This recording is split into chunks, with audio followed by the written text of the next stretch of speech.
afternoon. How we doing? You made it to the end. Conferences are tiring. It's harder to sit there all day and listen to lectures than it looks, isn't it?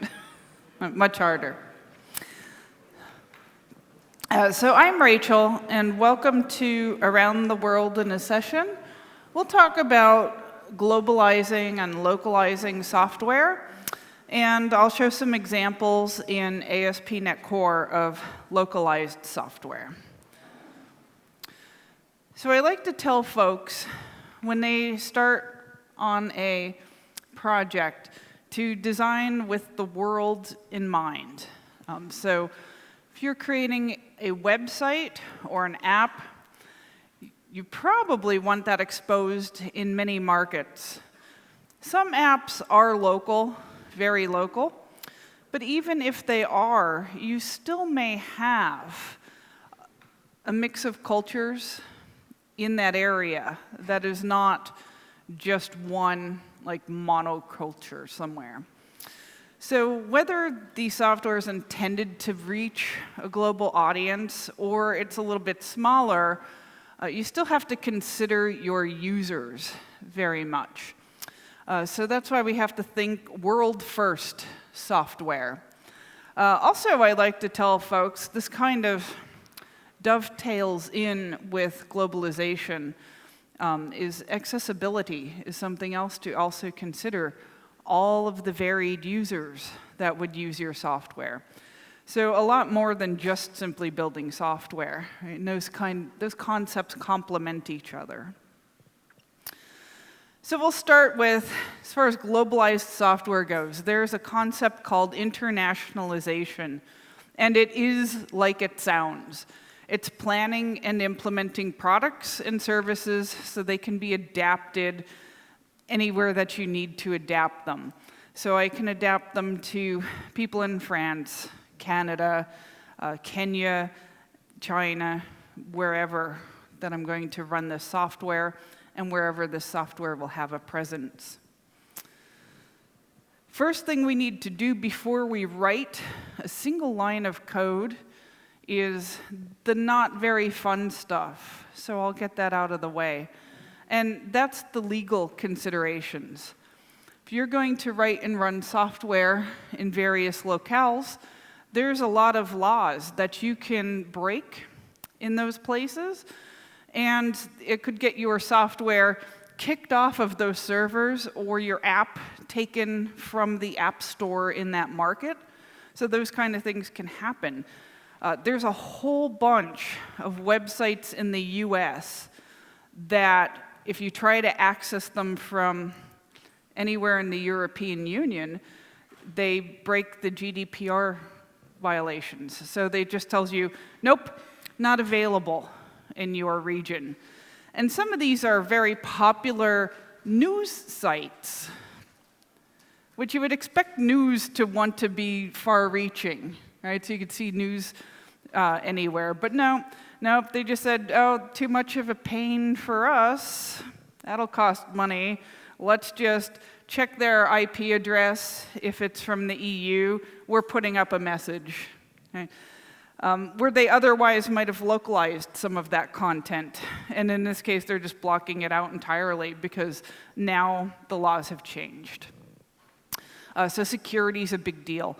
Encryption, intellectual copyright also are things to consider.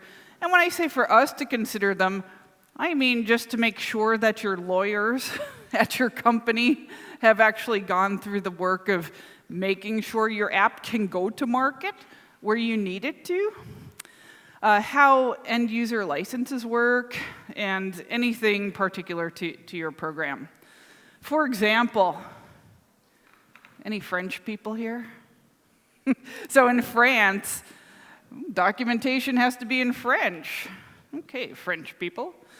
A lot of countries restrict encryption. I know, you just so badly want to make a joke about the French, right? It's too easy. User tracking might conflict with labor laws in a lot of places. So that's something to consider. I've had to consider that in software before. Privacy laws are all over the place. Another favorite of mine is in Brazil. Software has to run on Brazilian hardware. Okay then, Brazilians. Generally, if it's a website, this should not be a problem, right? It's going to run on their software. But if you build an app, it has to run on that Brazilian hardware. So some things to think about.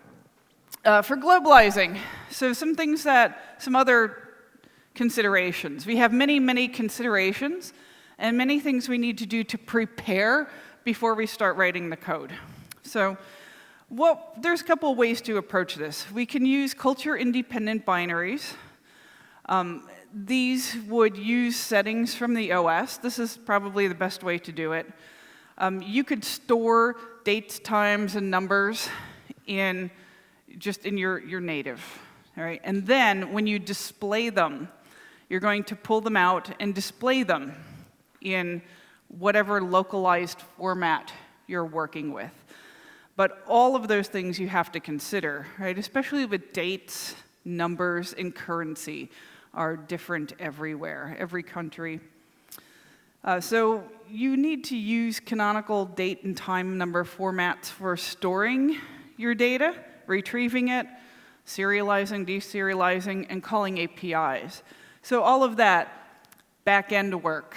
But when it gets to displaying that data, that's when we go to the localized content. And we have some techniques where we could do that. So you could store it in your native and then display it in a localized format. For globalizing text, well, here's the easy part. You're already using some form of Unicode by now, right? In 2019, most everybody has this. So your string processing should not be too much of a problem as far as that is concerned. Years ago, you would actually have to watch out with some of the formattings. Now, with text rendering, there's something to consider. Is not just the fact that you're displaying translated text. In many cases, you are. However, if you're using something from the Roman alphabet, and then you go to an Asian market, that character set is totally different, right? So you might have right to left instead of left to right, like Arabic or Hebrew does right to left.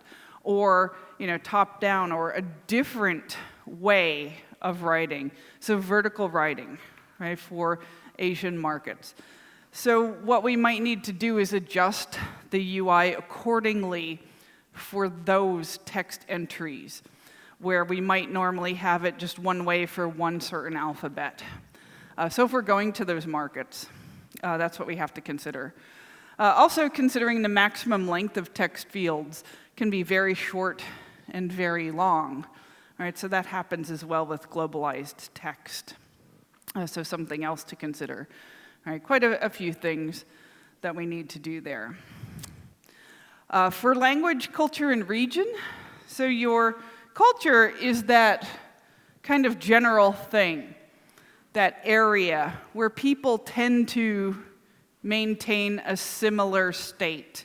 They tend to speak the same language and have the same customs. But cultures are not a country. That's not the same thing. Right? Cultures are not a political boundary. It's a group of people who tend to do similar things and tend to speak in a similar language and have similar customs. Cultures we can set in our settings on the computer. So everybody actually has these set. And you could determine them from what somebody has set. You could just pick that up in a cookie. But you could also give the user the choice. So here's something that happens to me a lot because I travel a lot. English is my native language. I can speak Spanish, kind of crappy, but I could get by with it.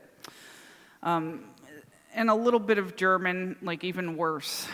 And when I go to different countries, sometimes a website will just pick up that I'm in that country, and it will try to force me not just to the .com domain, but to a different domain that's in that country's language. which would be fine if I spoke that language.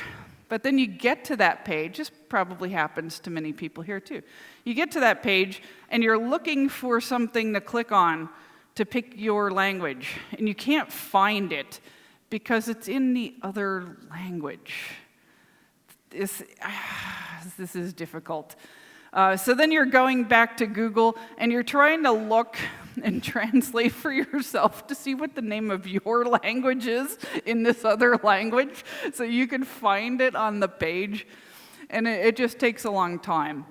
And I live in Germany now, and a lot of sites just, it's a good way to learn the language, I guess. They just force German right on you, right? You have to speak German, right? Deutsche, all the things.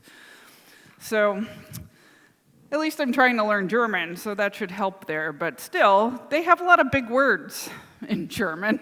Like all the words are this big or bigger. So it takes a while to get through that too. But generally, the best flow is pick the culture based off of a cookie that comes from somebody's machine, right? So if they're whatever culture they tend to associate with. If you can't do that, then a fallback to your native, whoever wrote the site. But also give them a clear and easy choice to be able to change it. Generally, if you have it somewhere in your standard menu bar at the top and you have a little flag, it's really easy to tell. You could look for, wherever you see flags, you tend to have an idea, oh, if I click on that, I might get a little drop down to show the languages. And then it makes it a little bit easier if you show people's flags alongside of that, because then that helps them identify with that. And they can pick the language out based off of that, right? Or the most popular language for that particular country. So people tend to think everybody speaks English in the US, but we have a significant number of Spanish speakers, especially in the South and Southwest. Something else, once you pick up that cookie or the choice from the user, then you can use a locale identifier, and you've seen these in URLs. You'll see like en, en-us, or like de.en, right, for German English, or just various country and language. So what country you're in and what language you're speaking while you're there. When we go to make content localizable, we do need translation. Unless you're an actual professional translator, probably don't do that yourself. You might do well, but you might end up with you might end up on a website that shows hilarious photos of terrible translations. Right, that happens. They are funny, but when you're trying to run a business, you don't want that happening.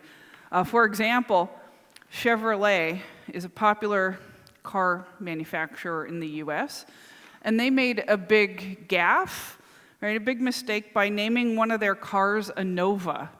And this is like a cool word in English, right? A nova is kind of like a nova, or a supernova is like a star that exploded millennia ago. Except in Spanish, where they tried to target this car for marketing, nova means no go. That's the last thing you want to call a car.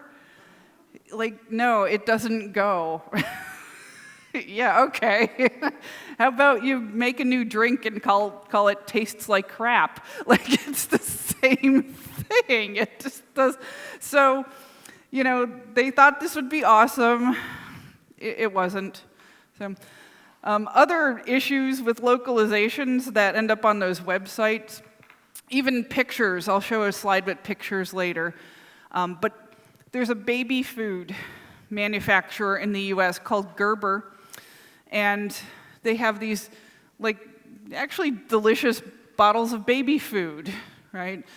So they started selling them in Africa, and they started selling them in a market where there were very low literacy rates, And because there were very low literacy rates, people tended to, in that area of the world, labels on products are usually a picture of the product. But this baby food puts pictures of smiling babies on the cans. And then people were looking at that going, we don't know what you Americans do, but that's a baby in there. We're not touching that. So again, that didn't work well. Even though it was a car in a can, that's also localization. It's just not with software. But this happens in software all the time. You go and you look at a sign that's digitally driven or powered, or you look at other software and you see these kind of translation mistakes. And they're funny when it's not your company, right? Somebody else's company. So making the content localizable, we do need to translate it. So get a pro, pay them, get it translated. Part of these requirements are your strings, of course. You may also need to re-record or double record audio files. Closed captions, dubbing, any of that with audio and video. Also graphics, right, that might be misunderstood, like the baby. You don't want people thinking you eat babies. That's just not a good thing for people to think. Translations of place names on maps as well. All right, so what we call it isn't what others call it. So localize-friendly design has everything in structure to help prevent errors of this sort, right? Like source bugs, translation errors, display errors, where you forgot to change left to right, things like that. You can actually over and under localize things as well. The one thing you don't need to localize is the code, so that's good. All right, so we only need to localize the UI and the things that we display to the users. We don't need to localize the database. Here are some of those regional settings that I mentioned. This is on a later Windows machine where you could pick them out and you could drill down to specifically what you want. What format? Do I want US English, or maybe Spanish from Spain, or a Latin American Spanish, or German, maybe from Austria instead of Germany, so you could pick dialects and everything. We've all probably played with these in our settings at some point. And of course on Mac, we have very similar things. So I go in there and I set mine to English, and I don't care, I have to do Monday, because that's weird. But I changed to Celsius, so that's good for an American, right? I'm acclimating a bit over here. So to localize our apps, the app needs to be localizable first. So what you need to do is go through and look at everything in the UX that could be localized. So it's all your text, your images, those transcripts, audio files, all of that good stuff. Right? And then, of course, you need to know that you'll get resources. At some point, you could start, and you could also continue developing in your native language. That's not a problem. But as long as you know that your native language, what you'll create as tokens, end up being replaced with a different language at some point, that target language. So you want to implement that or do that as a strategy for each request. You might need a little custom coding, and I'll show you some ways to do that in ASP.NET Core. And then, of course, testing. For testing localization, probably the best way to go about this is user interface automation testing. So many of us might use a product like Selenium WebDriver or something like that to do some UI testing, or you can also test localization with some of those tools as well. And then, of course, getting people to actually, users to actually test it is also something you need to do. And again, I already mentioned this before, but text, you will localize, not code, not HTML. Titles, names, videos. Links, also, localize those. So things in your views, Razor pages, HTML, all of that. If you're using something like ASP.NET Core or ASP.NET Entity Framework, and you have data annotations, those show up in your forms as labels for fields. So those you need to localize as well, if you're using those.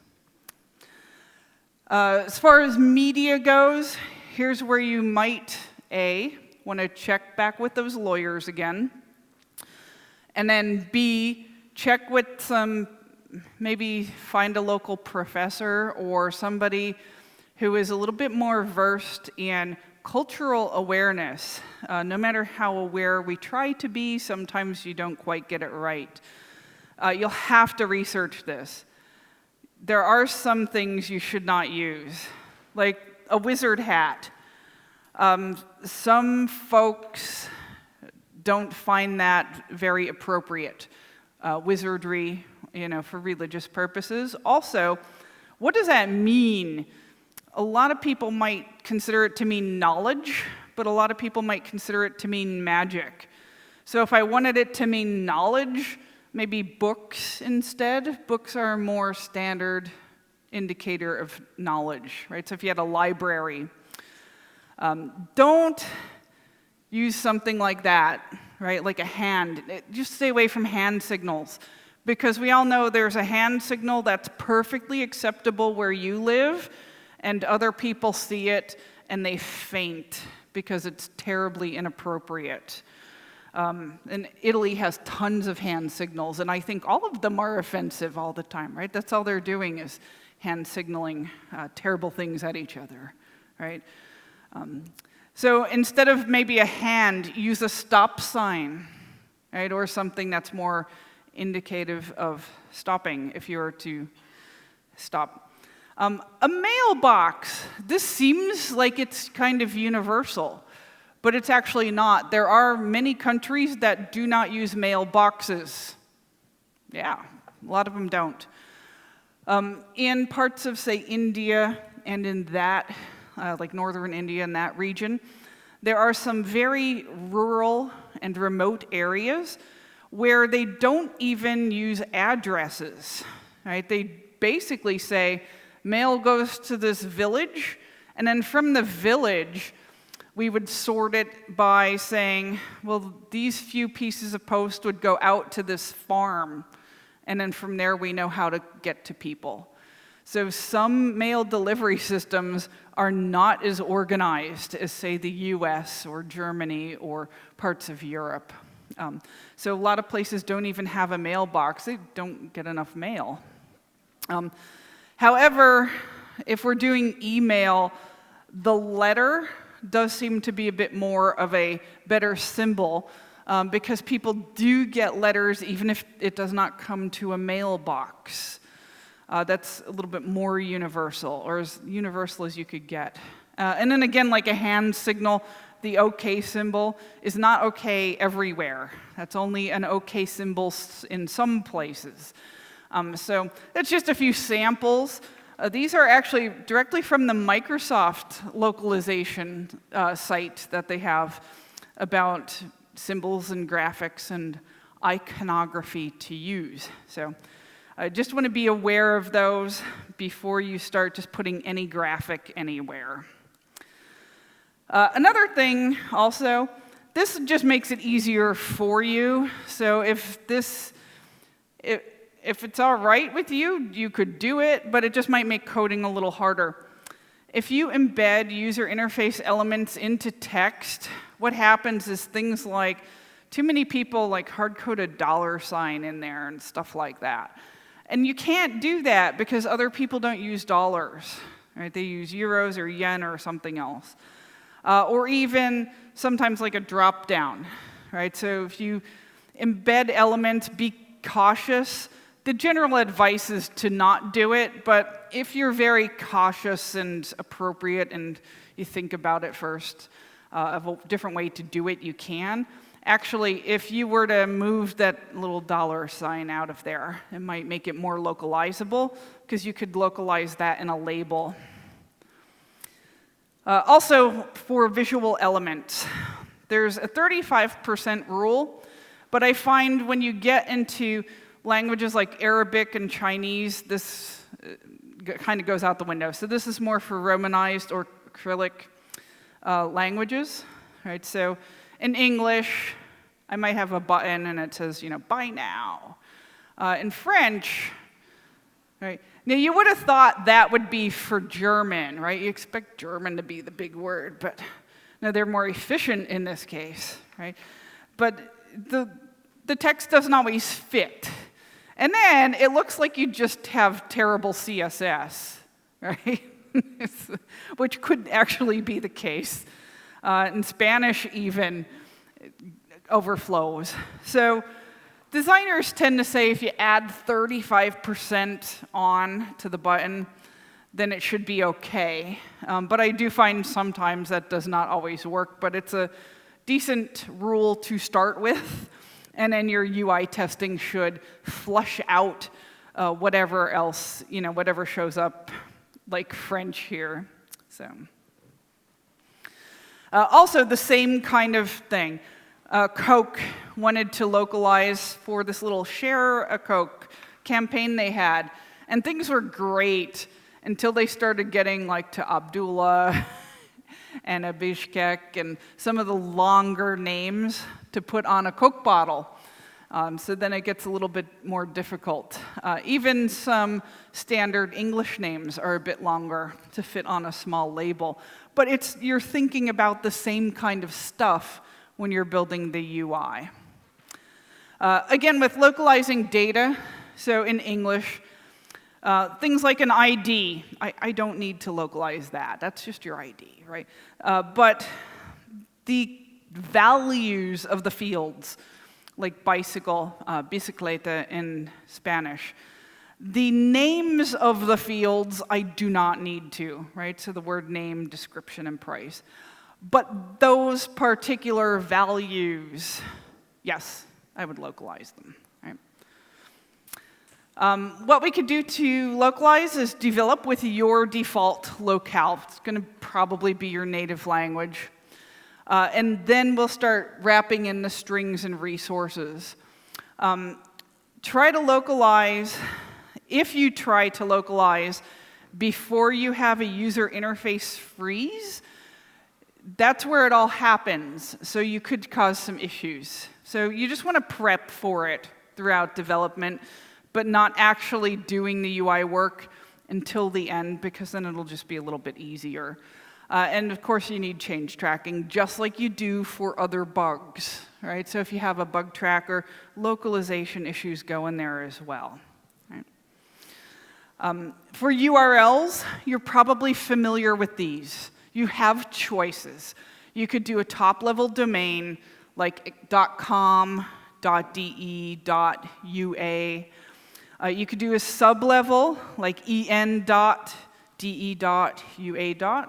And if you did subdomain, I might have en for English, es for Spanish. You could do that. Or you could do more of a file system structure where you have your domain and then slash, and then whatever your localizer token is. All right, so you could have those in there. This seems to be the most popular one, is a file system structure. Because then if you're developing something like ASP.NET, you could just do it with your standard programming. You don't have to do anything extra, and you just have these in as routes, which is kind of nice, right? And really, you only need a different route for each of these.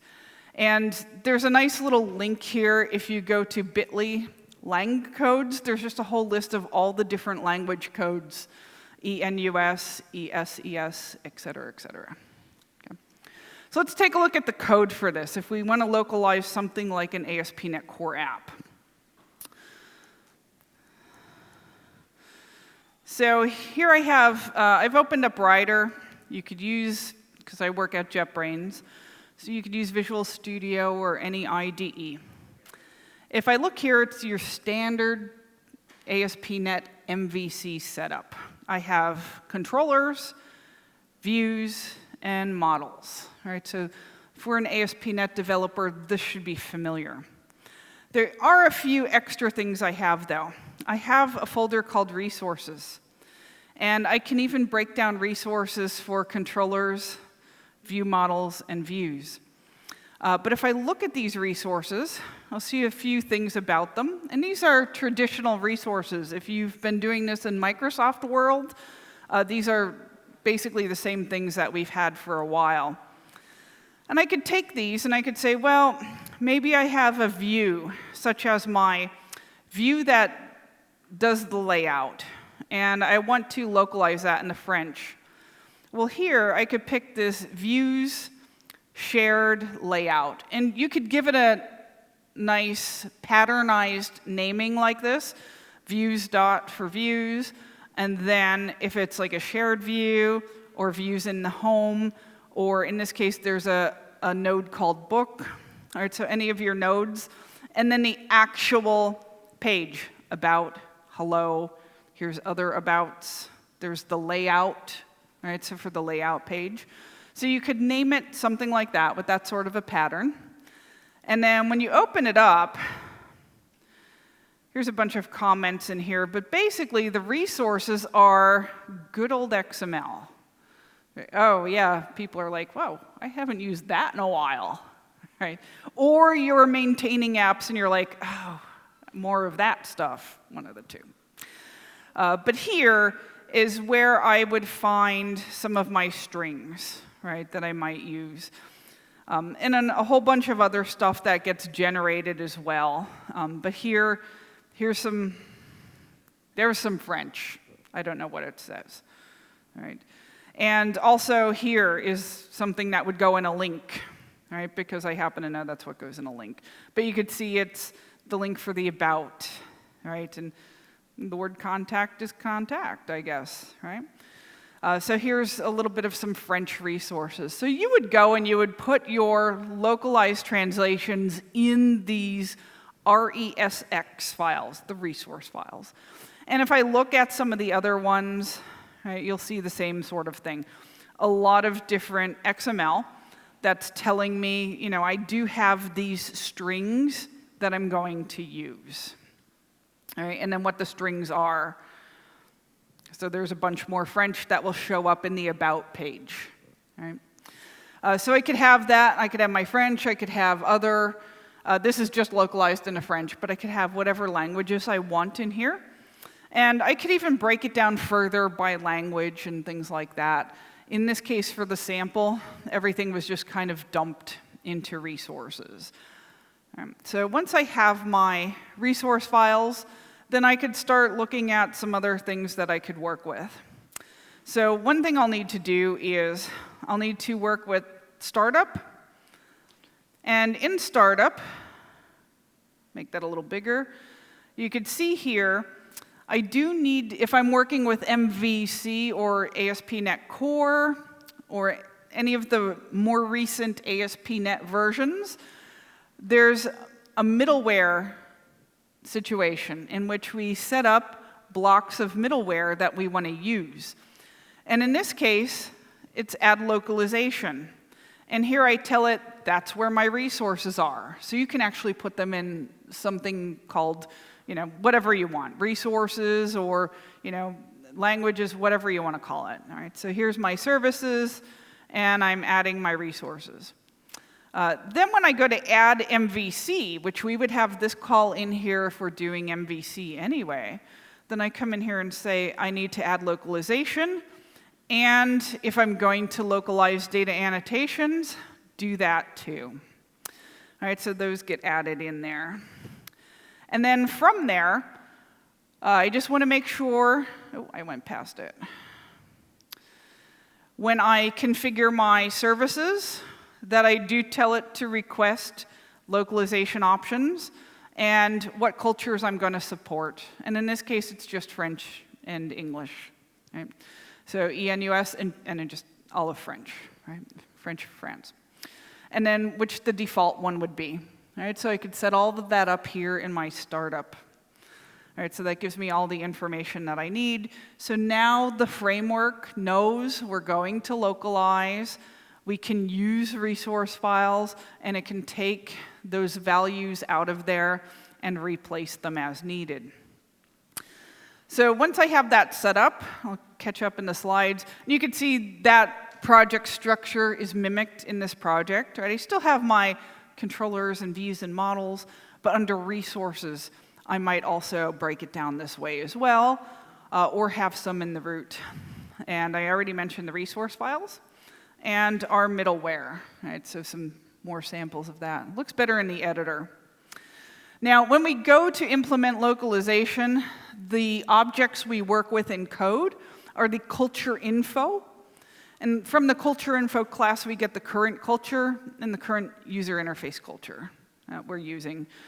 So current UI culture for UI elements and current culture just for dealing with strings. As you could tell already, you need to set your fallback language or your default. So we did that already in the startup here. All right, so that's fine. Now, if I go over to my views and I take a look, I'll go right in the shared and into layout. So in here, I can start to just code as normal. However, in MVC and also Razor Pages and some of the newer ASP NET versions, you can do dependency injection, and you can inject things right into the view. So here, we'll actually do a little @inject, and we'll inject a localizer. Now, we'll do this in the controller as well, so we can grab some data and localize it. But right here in the view, right in the UI, is where I can also inject this. So once I do that, I can then do things like call @localizer, and then square brackets and double quotes, and then whatever kind of identifier or key I put in a resource file, it'll go in there and look for toggle navigation and replace that with a word in French, if I change it to French. And here in my links, all right, so if I'm localizing my links in between the anchor tags, the text, so I don't need to localize the actual, you can localize the actual title bar, that's fine.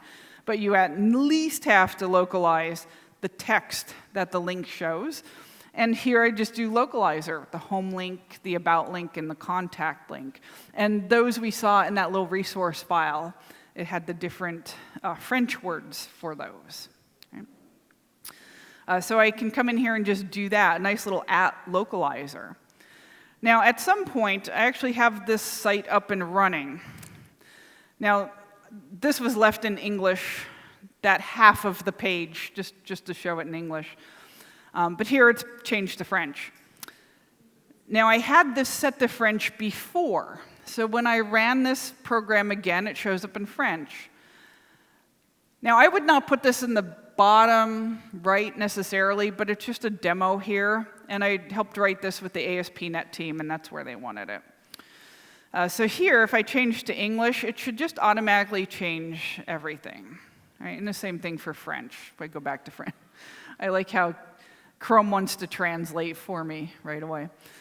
So you should be able to give them the language selector. And I mentioned before, where I find that this tends to have the best benefit is somewhere up in your main menu bar. And here's some more of the French, that big French link that I pointed out in the resource file, and some of the other link text. That's all in here. Right? So I tend to put this up here with a little flag. Right? And it's very easy to spot up there.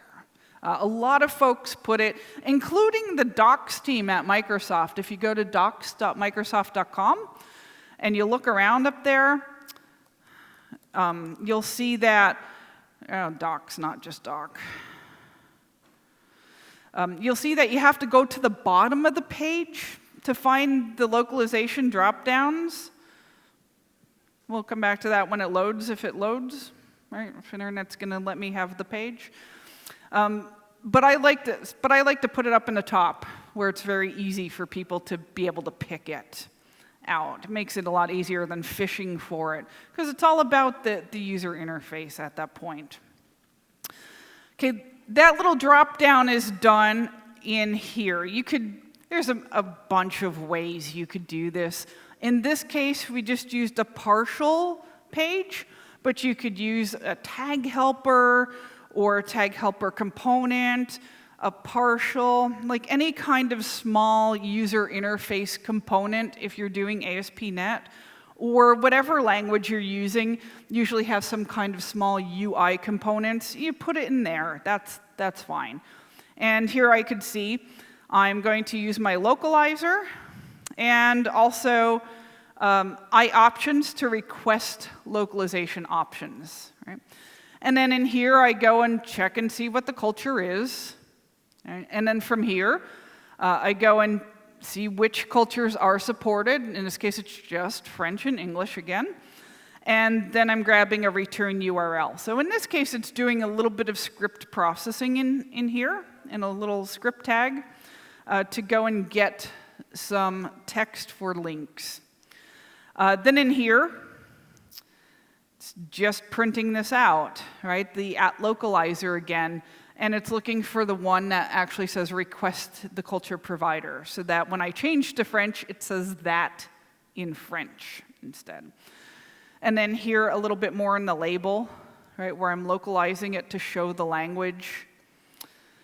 And down here as well, inside of the label, some of the text. So anywhere that we have text, that's getting either changed to French or to English. Well, except for the sample, that's the half the page that's supposed to be just in English. So I tend to like to put that in a little UI component, and then I could just have it in the layout. So I will see this select language partial in my layout. No, I clicked in the wrong place. Sorry. Now, in MVC, we also have controllers to work with. So I'll go back to the home controller. And you can see here, I mentioned before the cookie. Right? So whenever I do requests and responses, and whenever I interact with that little drop-down to set the language, in that small script that I just showed, if I go back to here, select language, you can see it actually has a little set language call in here. So if I go back up to my home controller, here's my set language. So that's an action result. So the little drop down just causes it to do a form post, and that form post goes to this action method, and it passes the culture and the return. So it could just do a redirect, and then we just slap a cookie down to the client, and here it gives me the name and the culture and all that good stuff, right? And then I just do a redirect. So once they change, we've posted a cookie, and then that cookie will be picked up, and then we're good.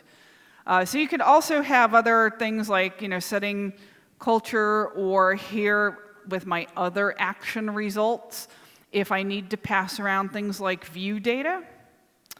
So we might need to use that. Sometimes there's various little pieces of session or view data that we need to use.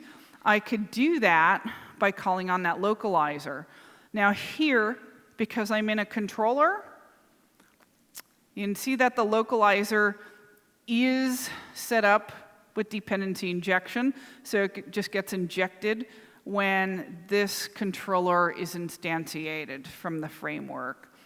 And then you could see whenever I do return any of those, and click on any of those links, and it causes an action result to be called in MVC, that here I'm picking up a little piece of view data and then localizing that. So you could localize the UI elements themselves and data that you pass from page to page, such as view data or any kind of view state, things like that. So that works out well as well. So we need our resources, we need our UI set up in the views, the layout, and the little partial with the drop-down to pick whatever languages you're using. And then from there, we could use our localizer and this little culture info object to be able to just say, hey, I have this string, and it's called about, for an about link. But when I go to that link, we'll replace it with French, whatever the word is in French. So you can set these up in various ways, right? So I've been showing you this in the code. Right, you could set it up by controller. You can also do areas if you're using any areas in ASP.NET, MVC, or any ASP.NET product. You would also just have little areas under in your directory structure. And the same thing for resources. You would have under resources areas in your area. So areas are just ways to go ahead and block off certain sections of the website, right? Maybe the public front end, but the back end that people in the office use. It's that kind of thing. So that's localizable as well. One other thing here is that string localizer. Right? As you can see, I showed some of this code. You have your localizer, and then in it you can retrieve those strings by their key and pull them out of the resource files. So that's just another example right there. We saw those. Oh, you can localize HTML itself. Most of the time you shouldn't, and you don't because you don't need to. Now, if you have a site like egghead.io is a popular training site globally, or places like Microsoft.com. Or if you have like a coding school, right, that hits a global audience, you might actually need to localize the HTML, right? So in that case, sure. And you can do it like this, localizer, and actually put some HTML in there. But as you probably just by looking at that, you could tell, it's going to be hard to maintain. It is. Right? So try to avoid that. But you can. If you have to, if you have an actual need to localize HTML, you can. But generally, just the text. Right? So just your view localizer. So oops, I'm going the wrong way. There we go. Oh, data annotations, you localize these the same way, right? With your string localizer and a type. So these would be found in your model, right? Your data annotations. Right? So you could go in there and might have some in the model. I don't even have a model for this one. It's just the default. I already mentioned this for your language dropdown. You could use a view component, partial view, a tag helper, or any kind of widget. And then don't forget things like maps, place names, some of those. If you go look in the country of Wales, there is a name of a town. You could just Google this, like Wales, ridiculously long name. And the name of this town, when they show it on a weather map, actually runs all the way over to here, to the Ukraine. The name is that long when they show it on a map. Try to localize that. All right, good thing if you're not doing Welsh. So some considerations, just don't forget to fall back to if you can't get their requested culture, pick a default. It should probably be your native, right? So when you don't have something more general, that's not possible. And don't forget to test. Check for things like layout issues, truncations, that the settings are getting picked up, dates, currencies, numbers are all done properly. And of course, you could use things. Phantom.js is pretty good for user automation, testing UI automation, or Selenium, so those help out a lot. You do need to test. And here's a couple of good resources. The language portal, not programming language, the people language portal. And that's where you can see more of those symbols, fun offensive symbols around the world that you want to avoid. Also some cool tools that you could download to help build strings and resource files, resource editors, those kind of things are at these locations. So you could go there and get some tools to help you localize your code. And that's what I have. Thanks for coming, and I think conference is just about done.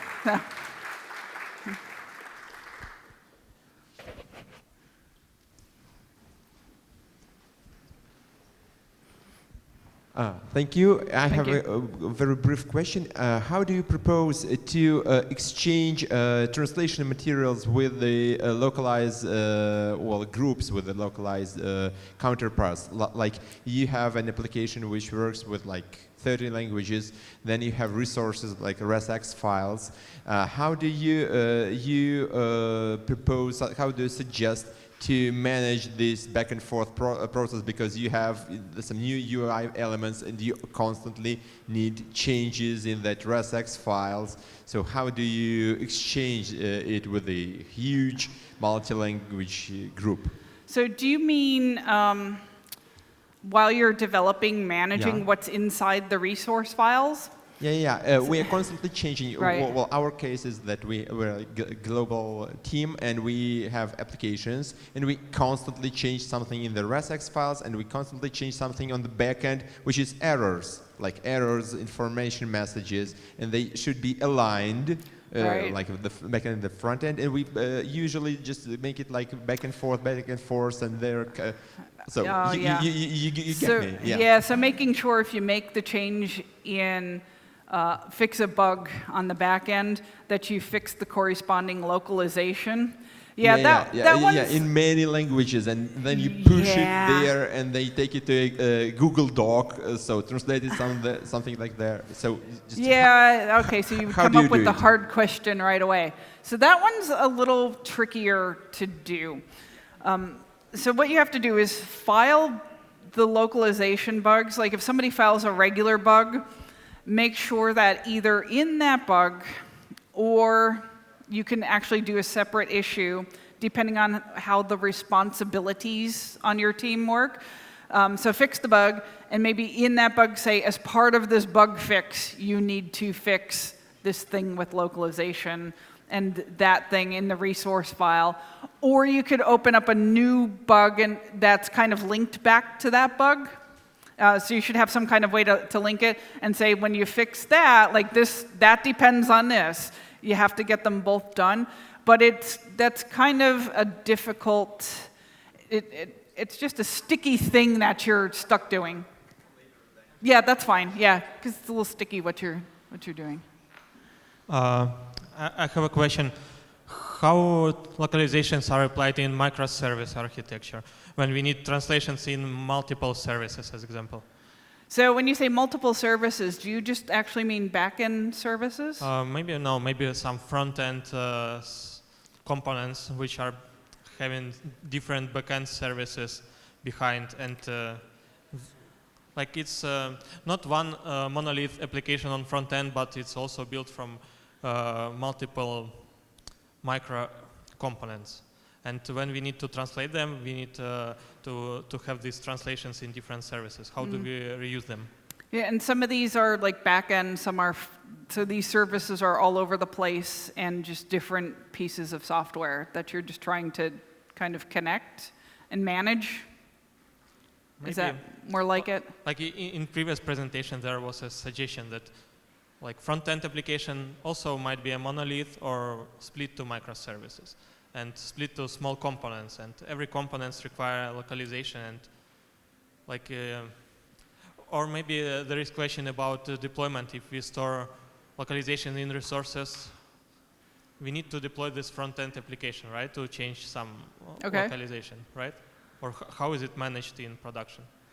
I'm not sure. I think I'm going to need more information on your situation to understand what's going on before I give advice, because it sounds like you have a lot going on here and a lot of different moving parts. Maybe I can, as example, we have application which has a web application part and then mobile application part. And they can use some different services on backend, but front-end is different. Front-end on web application and mobile app are different, but translations are the same.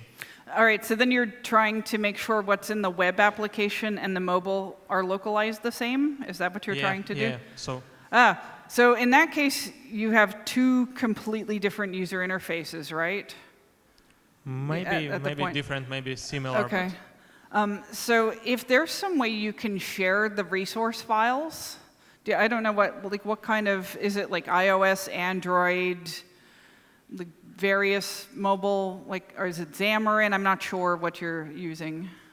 Or maybe another example can be a few web applications from one, right, which can reuse same localizations.